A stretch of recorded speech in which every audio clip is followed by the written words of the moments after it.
Hi everyone! Welcome back to Shin Tech Tutorials. In today's video, we are going to show you how to check your call history on Android. This is a quick way to view missed calls, incoming calls, outgoing calls, and other call details directly from your phone. If this video is helpful, let us know in the comments, leave a like, and subscribe to our channel for more tutorials. Let's get started. First, open the Phone app on your Android device. In most cases, you can find it on the bottom dock of your home screen. If you don't see it there, swipe up to open your app drawer and look for the Phone app. Once you're inside the Phone app, you will usually be taken to the Recents or Call History tab automatically.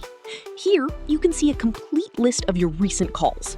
Next to each call, you will notice different icons that show the type of call.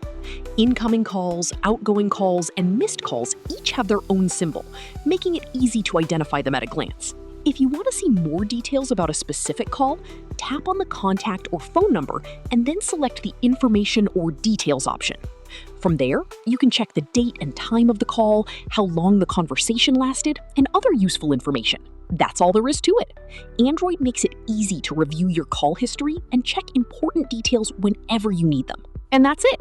Now you know how to check call history on Android. We hope this tutorial was helpful. If you have any questions, feel free to drop them in the comments. Don't forget to like, subscribe, and hit the bell so you won't miss our upcoming tutorials. Thanks for watching Shin Tech Tutorials, and I'll see you in the next video. Bye!